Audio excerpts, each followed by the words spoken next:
My next guest is Chris Short. He was a pitcher with the Phillies from 1959 to 1972. He's a native of Georgetown, Delaware, and he was on the All-Star team for 2 years. He was a 20-game winner. He also had winning seasons of 19, 18, and 17 games, and an overall record of 135 and 132. Chris Short is now an insurance agent with University Life in Newark, and he has some fascinating stories for us. Let's meet him now. This is Chris Short. Hi, Chris. How are you? Okay, Bob.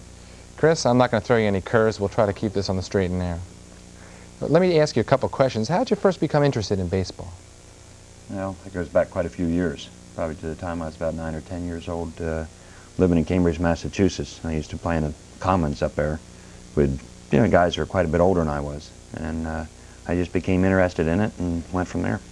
When did you first decide that you wanted to make Major League Baseball your career? I'd have to say around 9th grade. What prompted that interest at that time? I just, I like playing the game. To me, I played, quite a bit during the summer, as much as I could, and I wouldn't say it actually came that easy, because it's not an easy life or an easy job, but it was something I really enjoyed doing, and like I said, it went from there. And the scouts started following you by 9th grade? Yes, Jocko Collins, I should say, from the Phillies, signed me after I got out of school, and he watched me from about 9th grade on. So he watched quite a few games that I pitched, and they were very good to me. Took me to Philadelphia 2 or 3 times, to games, and I ended up, signing in 1957. Right out of high school? Right out of military school. I went to a military school in New Jersey my senior year and signed right out of there. Now, how did your contact and association with the Philadelphia Phillies develop in the early years? Well, going back to Jocko again, like I said, he took me to Philadelphia 2 or 3 times, and I got to meet some of the players then, and I talked to quite a few of the other scouts, from the other ball clubs, but I had it pretty much made up in my mind that I was going to go with the Phillies. Tell us about your early career. What kind of pitcher were you? Well, I think when I first came to the big leagues, I wasn't ready. That was in '59. It was in '59. The Phillies didn't have any left-hand pitching in their organization, so to speak, and I was at the right place, I guess, at the right time. And when I came up, I wasn't ready for the big leagues, but I got thrown in pretty quick. When did you become a pitcher as opposed to a thrower? I'd have to say in 1963, second half of the season. We were playing the Dodgers one night, and I had won a ball game that going in the 9th inning. I was winning 1-0, and I had a 2-run homer hit off me, and that put us down, 2-1. And we came back with 2 runs in the bottom of the 9th, and from then on, I became a pitcher, like you mentioned, instead of a thrower. And I always look back on that time, wondering what would have happened if we had gone on and lost that game. If the same thing would have happened. Well, we have to talk about 1964, the year the Phillies almost won the pennant. What happened that year? Maybe you should have something else we could talk about. But 1964, we had some key injuries at the end of the year. We had 3 of our pitchers, Dennis Bennett, Ray Culp, Art Mahaffey. They had bad arms. A couple of our other guys got injured. Frank Thomas broke his wrist. And we'd lost, I think, 4 games a couple times during the season. That was the worst losing streak we had, and all of a sudden we lost 10 in a row, and we won our last 2, but by that time it was too late. Now, the Phillies, of course, came close, and you had a good year with the Phillies. Now, what about your greatest game, your greatest moment in baseball? What would that be? I'd have to say the year that I won 20, the day I won my 20th, 1966. There's something any Major League pitcher wants to do. It's one of the things that you want to achieve, a goal. And I achieved it on the last day of the season against the Dodgers. And what was it like?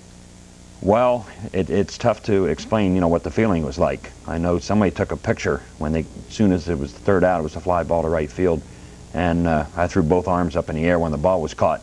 It was the first time, of course, I'd ever done it, and it was quite a feeling. Now, you left the team in 1972. What did you do after that? I went and played 1 year in the American League for Milwaukee Brewers. And that was my last year. I was glad I did go there too, because I met at that time my future wife out there. Do you still follow the Phils? Quite a bit. I still go to quite a few of the games. They got an excellent chance this year, so I may be going to more games this year. I don't know. Do Do you still play baseball, Chris? Yes, I play semi-pro for Colonial Wallace in the semi-pro league here in Wilmington. What's your team? Colonial Wallace. And how did the team do? Well, we've won the whole thing in the last 4 years, so we have a good ball club, excellent club. Any ex-professional players on your team? We have 7 guys that played pro ball. 7 on the club, so it's a good nucleus for for a ball club. If you were going to advise a young man who's interested in turning pro, what advice would you give? I'd have to say the old saying is you have to eat, sleep, and play the game, and which is true. You have to really dedicate yourself. I know I think it's a little bit different now, and the people, the young men, dedicating themselves. There's a lot of other things that they can do, besides playing baseball or any professional sport. But with the money that the guys are making today, I advise that if they have a shot, to stick with it. Do you resent the fact that you weren't making the big bucks that the players are making today? I can't resent that. I look back and I wonder what I would have made if I could have gone free agent like most of the guys do. But you can't look back. It's the game's changed, the times are changing, and I guess you can look back in a sense again of seeing the money that the guys are making and wonder what you could have made. But that's not going to help anything. Do you think baseball players are being overpaid today? I definitely think they're being overpaid. To what do you attribute that? I think the owners opened it up quite a bit. In some of the cases of guys that went free agent and they signed big, lucrative contracts.